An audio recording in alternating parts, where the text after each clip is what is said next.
ഇവിടെ നടക്കാൻ പോകുന്ന സൂക്ഷിച്ചുകൊള്ളുവീൻ എന്ന പ്ലേയുടെ ഒരു സംക്ഷിപ്തമായ ഒരു വിവരണം നൽകിയിട്ട് ഉടൻ തന്നെ ഇത് ആരംഭിക്കുന്നതാണ്.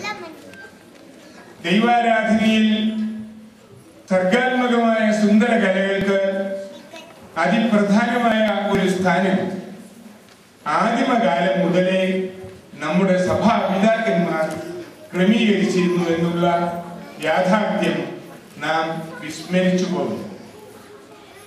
നമ്മുടെ ഈ ഇടവകയുടെ ആരംഭകാലം മുതൽ നമ്മുടെ പിഞ്ചു കുഞ്ഞുങ്ങൾക്ക് വേണ്ടി കാലാകാലങ്ങളിൽ സുന്ദരകലകളായ സംഗീതവും നടനവും നാട്യവും നമ്മൾ കണ്ടതുപോലെ ഒക്കെ പരിചയിപ്പിച്ച് പരിപാടികൾ നടത്തുന്നത് ഒരു പാരമ്പര്യമായി മാറിയിരിക്കുന്നു. പാരമ്പര്യം വഴിമാറാതെ സത്യവിശ്വാസ സഭാജീവിതം കാത്തുസൂക്ഷിക്കുവാൻ പരിശ്രമിക്കുന്ന മണിയാന്തര കുഞ്ഞുമ്മാച്ചും കുടുംബവും അതേ കുടുംബത്തിൽ ജനിച്ച അതിശ്രേഷ്ഠമായ ജീവിതം നയിച്ചിട്ട് കൽപ്പന ലംഘന ജീവിതത്തിലേക്ക് ഇടറി വീണ പരിമല മൽപ്പാൻ ഓറപ്പിസ്കോപ്പായുടെ തിരിച്ചുവരവും പിന്നീട് നടക്കുന്ന ഹൃദയസ്പർശിയായ സ്നേഹവായ്പും സത്യവിശ്വാസം മുറുകെ പിടിക്കുന്നതിനായുള്ള ആഹ്വാനത്തോടെ നിങ്ങൾക്കായി സമർപ്പിക്കുന്നു. സൂക്ഷിച്ചുകൊള്ളുവീൻ.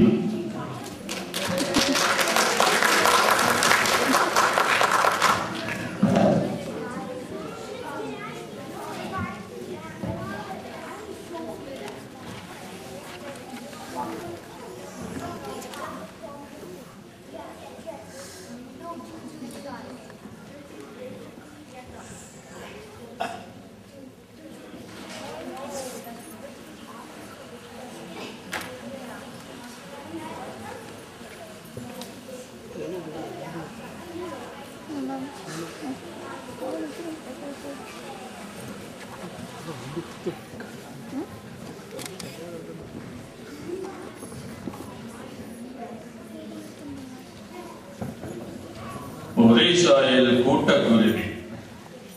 ക്രിസ്ത്യാനികൾ കാട്ടിലേക്ക് ഓടി ഒളിക്കുന്നു. വൈദികരെയും കന്യാസ്ത്രീകളെയും പള്ളികളിലും തെരുവീതികളിലും ഇട്ട് തല്ലിച്ചയക്കുന്നു. ഒരു വൈദികനും കന്യാസ്ത്രീയും മരിച്ചതായി റിപ്പോർട്ട്.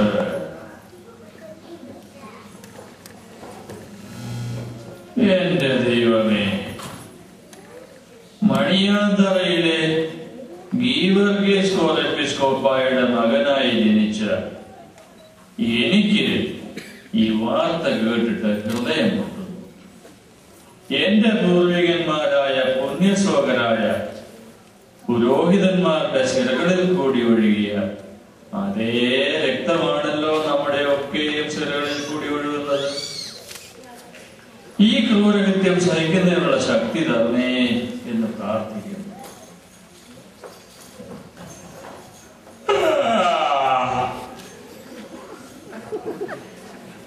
കുഞ്ഞല്ലാമേ, എടേ കുഞ്ഞല്ലാമേ, നീ എവിടെ പോയി കിടക്കുക? ഇപ്പൊ ചെവി കേൾക്കത്തില്ലയോ? ചെവി കേൾക്കും. പത്രം വായിക്കുന്നവർ പത്രം വായിച്ചാൽ മതി. രാവിലെ പുട്ടും കടലയും തിന്നണമെങ്കിൽ അത് ഉണ്ടാക്കണം. മോന് ജോലിക്ക് പോകണം. ശോശക്കുട്ടി പിള്ളേരെ ഹോംവർക്ക് ചെയ്യിപ്പിക്കുന്നു. ഇവിടെ പത്രം വായിച്ചിട്ട് എന്തിനാ ഈ തൊണ്ട തുറക്കുന്നേ? രാത്രി എന്തുവാ എമർജൻസി?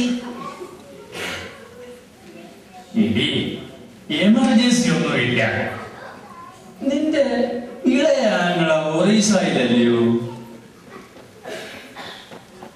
അയ്യോ, അവര് കൊല്ലം പറ്റിയോ? അവനൊന്നും പറ്റിയതായി ആരും പറഞ്ഞില്ലല്ലോ. എടി, ഒറീസയിൽ വലിയ ബഹളം നടക്കുന്നു. ക്രിസ്ത്യാനികളെ എല്ലാം കൊന്നു കുഴിച്ചിടും. തീ വെച്ചെല്ലാം നശിപ്പിക്കുകയാണ്. അയ്യോ, എന്റെ കർത്താവേ, എന്റെ ആകളെ കാത്തുകൊള്ളണേ.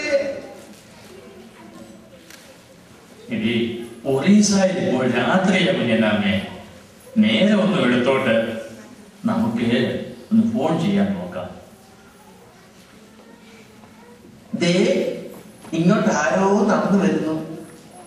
ഞാൻ അകത്തോട്ടൊന്ന് പോവുകയാണ്. നീ കുറ്റു, ഞാനും വരികയാണ്. മാത്തുക്കുട്ടിയെ കാണാൻ ആരെങ്കിലും ആയിരിക്കും. മാത്തുക്കുട്ടി, നീ ഇങ്ങോട്ടൊന്ന് വാടാ. നിന്നെ കാണാൻ ആരും വരുന്ന തോന്നുന്നു. കഥ കൊടുക്ക്, ഞാനും അകത്തോട്ട് പോവുക.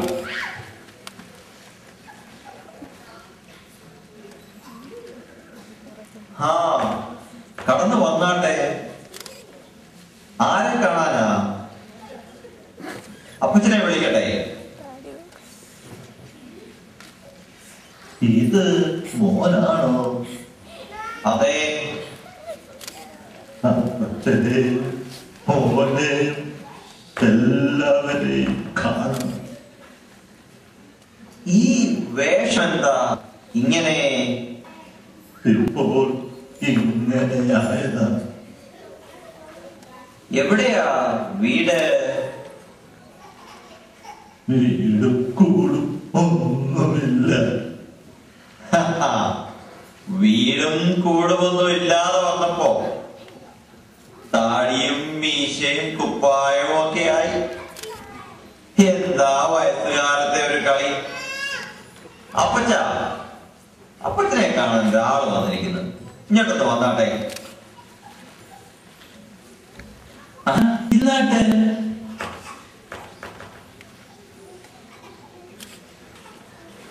നീ ഒരു കുടുംബത്തിൽ ജനിച്ചതിന്റെ ലക്ഷണമുണ്ടല്ലോ. അപ്പച്ച, ഞാൻ ജോലിക്ക് പോവുക. വൈകിട്ട് കാണാം. ശരി മോനെ. ഇതിനു മുമ്പ് ഇവിടെ കണ്ടിട്ടില്ലല്ലോ. ഞാൻ ഇവിടെ ഒന്നുമല്ലായിരുന്നു.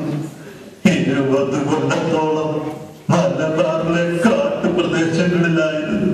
വാസ്തവത്തിൽ ഒടുവിൽ എന്നെ അറിഞ്ഞിരുന്നത് അരുമല മൽഭാരനായിരുന്നു.